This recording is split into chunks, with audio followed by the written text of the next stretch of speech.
Pranams to all of you.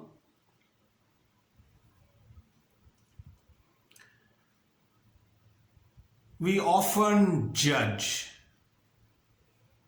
right?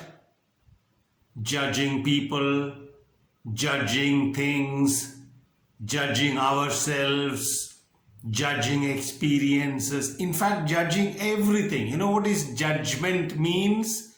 To come to a conclusion. And all conclusions are, in its very nature, dead. Conclusion means to come to an end. That is what judgment means. Whatever we see, whatever we experience, whatever we come to know, we judge. Immediately the mind judges. We have been conditioned that way right from childhood to label things, to name things, to judge a person, to judge a thing. Judgment. It actually distorts one's perception. Judgment closes down clear seeing. I remember a lovely story. It's an old story again. This is about a Chinese farmer, an old Chinese farmer. He was quite old. His wife had passed away some years ago. He had a young son and he had a small little farm. He used to work in the farm every day, day after day, and whatever produce he gets from the farm, he used to sell that and make his living. Hardly anything. He was literally struggling to make the ends meet. Poor farmer. Though this farmer was poor, his friends and most of the villagers who knew about the farmer were actually jealous of him, were actually envious of the farmer. Why?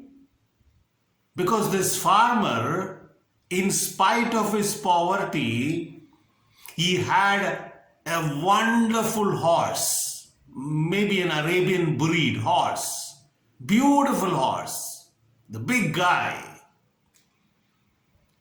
And he used to take care of that horse as if that was his family member. He was so attached to the horse, and the horse attached to him as well. So the whole village, and especially his friends, would time and again tell him, advise him, hey, look, you are already so poor, right? Why don't you sell that horse and it will fetch you a fortune? Why didn't you do that? The farmer would say, how can I sell one of my own family member? How can I? He's one of us. I can't sell him. There's no question of selling my horse. Every now and then the friends used to advise, for God's sake, to remove you and your son from poverty, sell the horse, because it is just standing there in the stable. Just sell it off. The farmer would refuse. And the news spread across, and the king of that country knew about this farmer and his horse. So one day, there were men from the king's army, some soldiers, came to the farmer's house, met the farmer, and inquired about the horse, because somehow everybody knew about the horse. And the soldiers were saying, look, we heard about your horse, one of the best of its kind, and our king wants to possess that horse. He wants the horse for his army. Will you please sell that horse? And the farmer said, no way, but who told you in the first place that I'm going to sell the horse? The soldier said, look, we understand. If price is the problem, you name the price. Whatever the price, our king is ready to pay. Whatever, you name the price. And the farmer said, nothing doing. I am not selling the horse. Please go tell your king that I am not selling my horse because he is one of us, one of my family members. I can't sell him. So disheartened, the soldiers went back,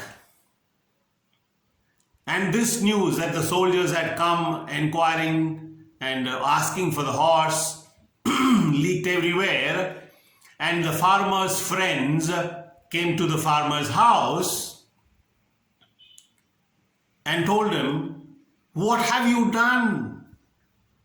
Those soldiers came asking for your horse and they were ready to pay any amount,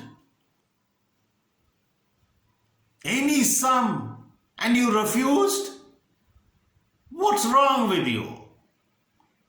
You could have named the highest price and they would have been given you.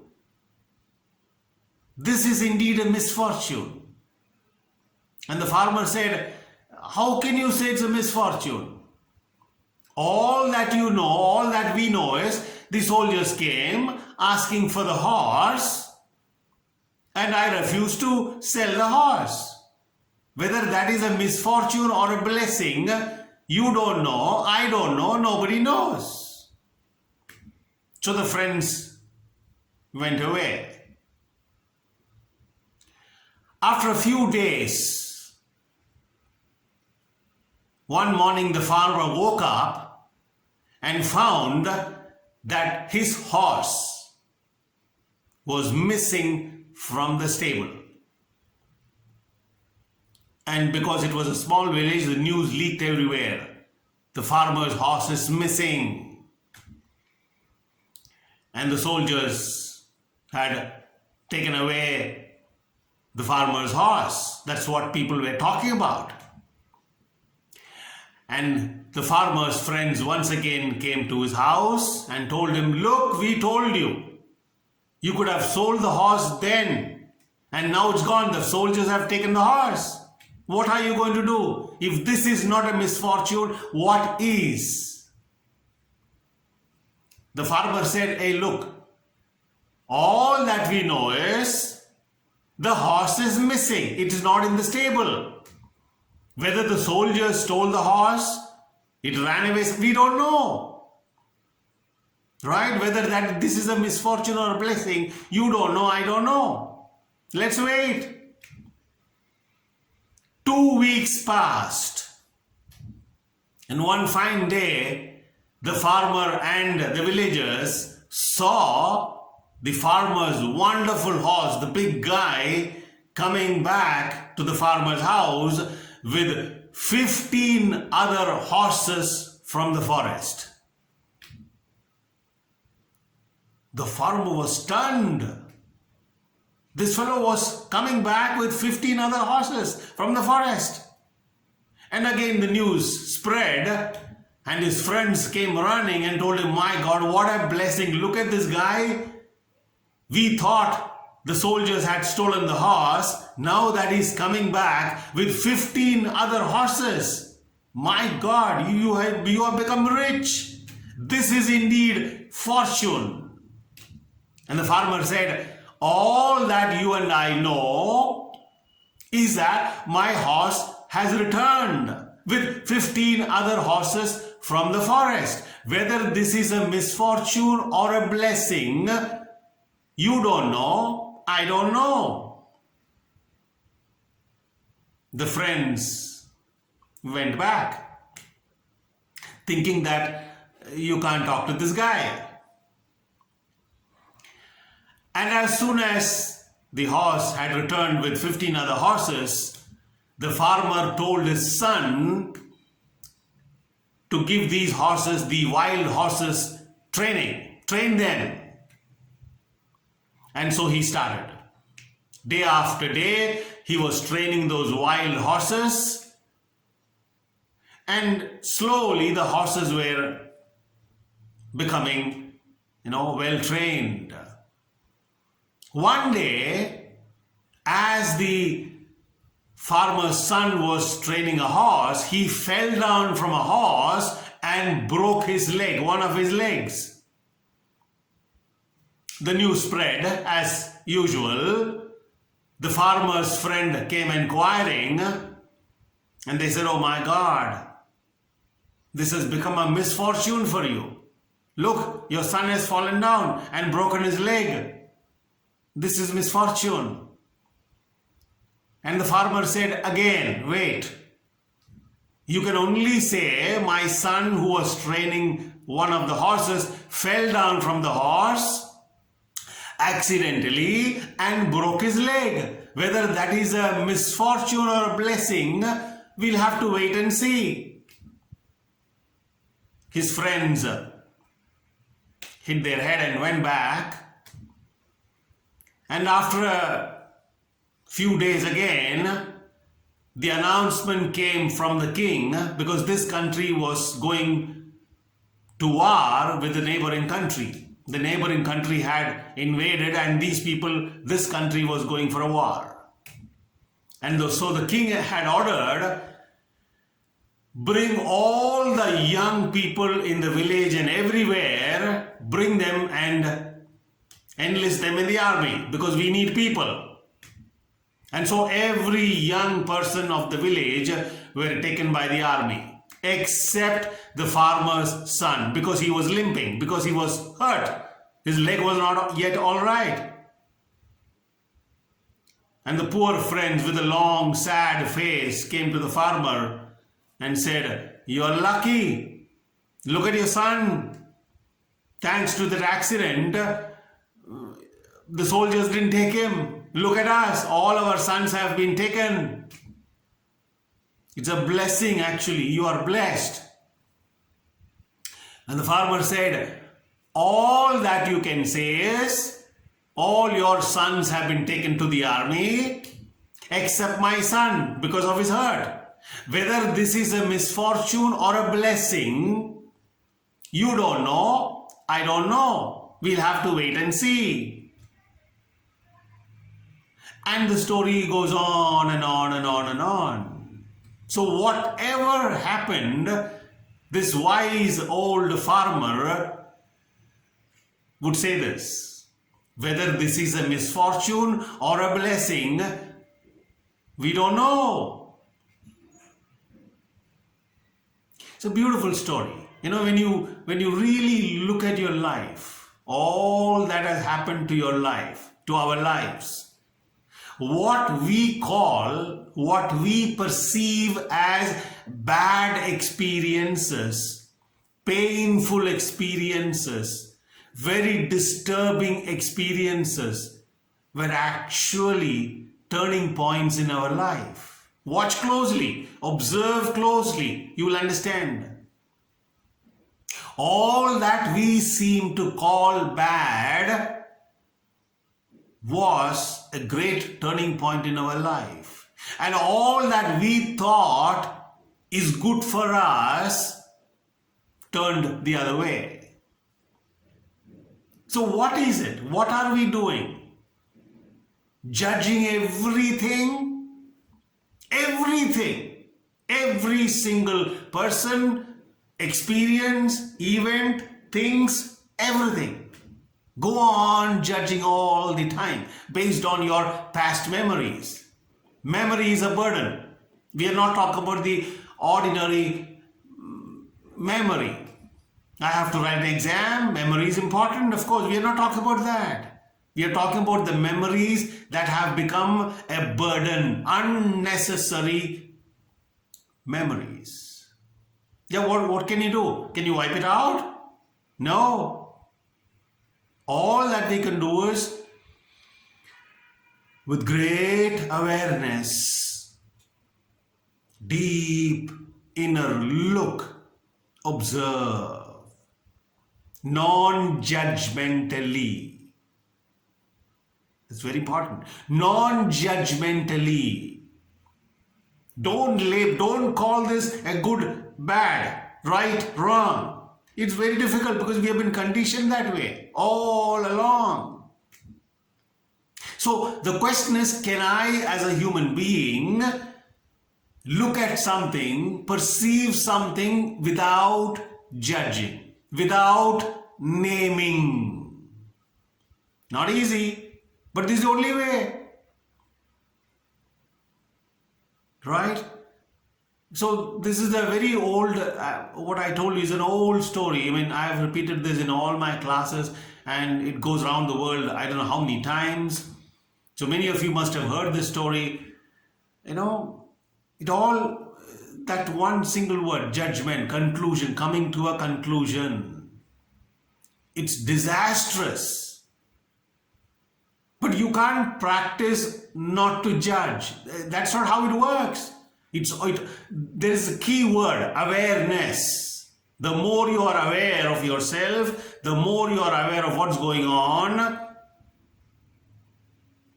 That's the way.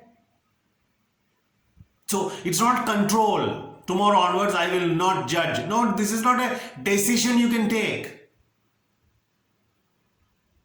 There's another story which comes to my mind, a very interesting story. A big elephant, a huge elephant, was one day taking bath in a pond.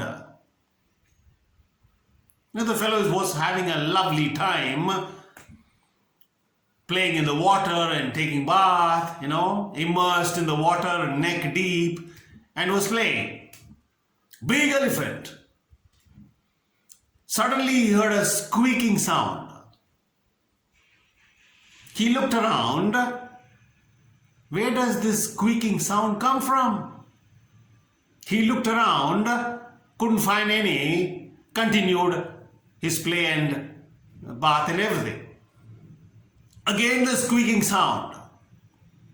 Now he watched closely, listened to the sound, and then he located one small little mouse standing on that sand and looking at the elephant and shouting something. The elephant stopped its play, looked at the tiny mouse, his friend, and asked him, "Did you say something?" The mouse was squeaking loud, "Yeah, I called you. You never even listened to me. You did not even hear me calling you." The elephant said, "Yeah, what? I'm listening. Come out of the pond." The elephant was, looking at the mouse and said, "What? Can't you see? I'm taking a bath in the river, having a nice time, fun." The mouse said, "You just come out of the pond right now." The elephant said, "At least tell me why. Why should I come out of the pond?" The mouse said, "You come out of the pond. That is all. Right now." Elephant again insisted, "No, you tell me first. You tell me what is the matter. What is the problem? Why do you want me to come out of the pond?" And the mouse went on repeating the same thing. "No, I want you to come out of the pond right now." Okay. The elephant slowly came out of the pond, came out and stood near the mouse, by the side of the mouse. And the mouse looked up and down, side, back, everywhere, and said, "Okay, now you can go back." Elephant was annoyed, a little bit angry. And he said, "What? You asked me to come out and you looked at me in a strange way and now you want me to go back to the pond? What happened? What did you see? What were you looking for?" And the mouse said, with both his hands on his hips, looked up at the elephant and said, "No, I just wanted to find out, check whether you are wearing my swimming dress."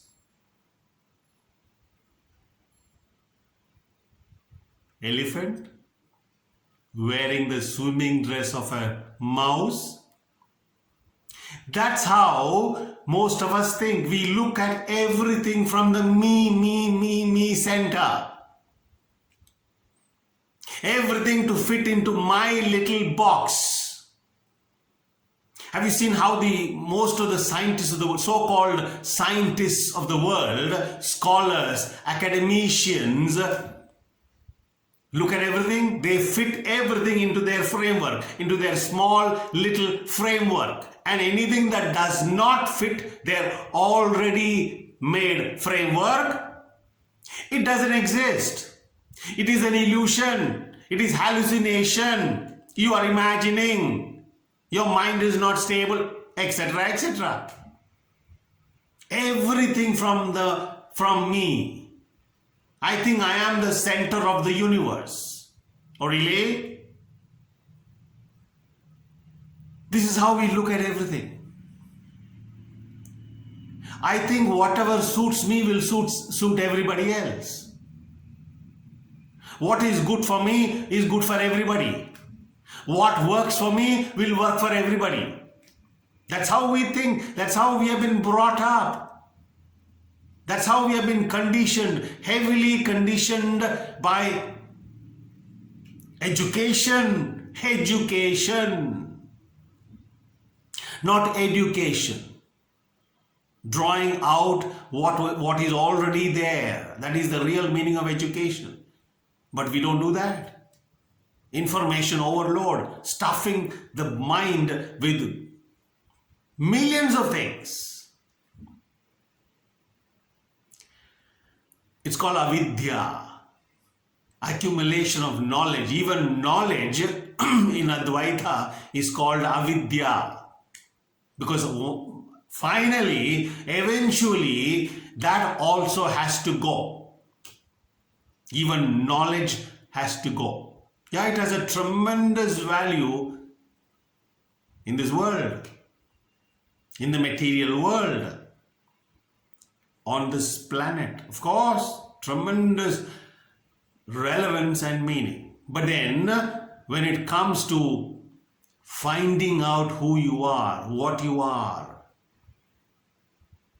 to seek truth, what is the truth about all this? What is this universe all about? For that, your mind has to be emptied of all knowledge, all experiences. Not that you're destroying that. No. Set that aside. Don't look at, for example, a rose is a rose. But whether you call it a rose or any other name, it is still what it is. Right? It's our naming, our judgment, which blocks perception. So can I look at a tree? Can I look at a flower? Can I look at a human face? Can I look at anything without the name? You know, one of my favorite gurus, Krishnaji, Jiddu Krishnamurti, maintained, insisted that you and I learn to look without naming. By naming something, it does not mean that we understand. George Gurdjieff, the Russian master, used to say, knowledge is one thing, understanding another. Knowledge by itself does not give understanding. Beautiful. So, these stories, the farmer story and the elephant and mouse story, what does it say? Don't take this as just a story. Stories are beautiful ways to illustrate something we can't normally understand. Stories have been on this planet, in our world, who knows how many thousands and thousands and thousands of years ago. Stories, right? This world needs more storytellers, more healers, more musicians, more artists, more writers, more healers. Yeah, of course, we need the scholars too. So, is it possible for us not to judge? Find out. Don't come to conclusion again. Yeah, it's not possible. It is possible. It will take a lot of time. How do we know? Right? Next time when you remember, when you're looking at a flower or a tree or whatever, find out whether it is possible not to label, not to name, not to come to a conclusion. I'll give you another small little example. All of you must have experienced that, especially mothers and grandmothers. Suppose, your mom, let's take, your mom is in the labor ward about to deliver you. You were in her stomach and you were about to be delivered. And hours of labor pain and exhaustion and tiredness and crying and shouting, the whole story. And finally, the doctors take you, the little one, out of your mother's womb, and the umbilicus cord is still attached. And the moment you, the baby, little one, comes out, the doctors lift that with the umbilical cord still intact and shows that to your mom, who was exhausted, tired, and now the struggle is over. And then the doctors show you, hey, look at your baby. And the mother's exhaustion, tiredness, screaming, and everything goes. And one look at the little one, the most precious little one, all her tiredness is gone. Right? That look. Does she start commenting, oh my God, look at that fellow's hair, look at that fellow's mouth, look at that fellow's color? No comments, no running commentary in the head. It's just look. And that's called love. That's called love. And when there is love, there is no judgment. There is no labeling. There is no naming. The noisy mind shuts down.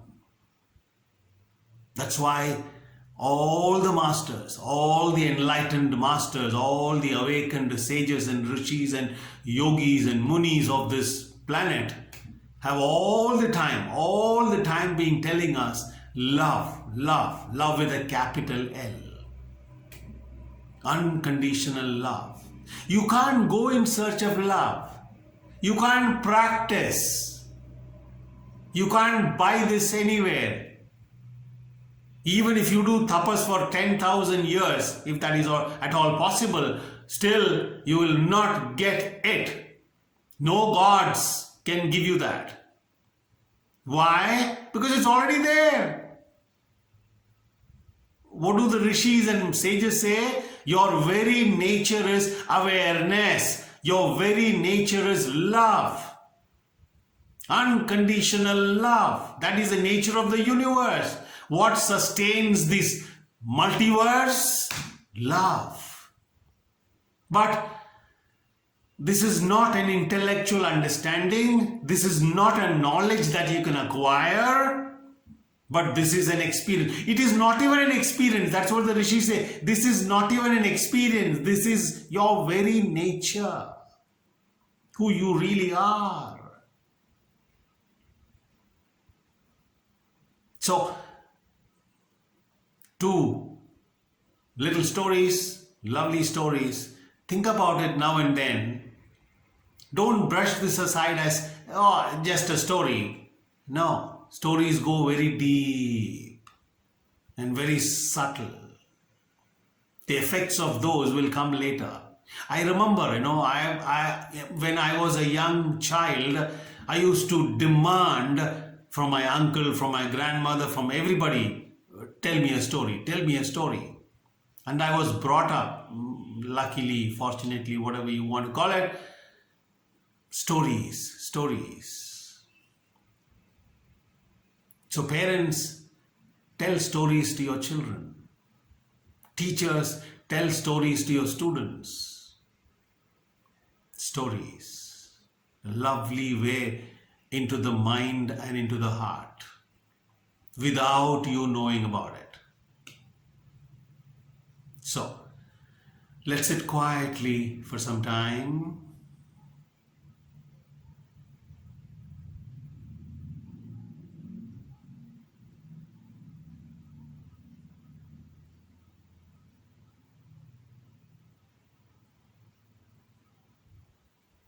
Thank you. Pranams.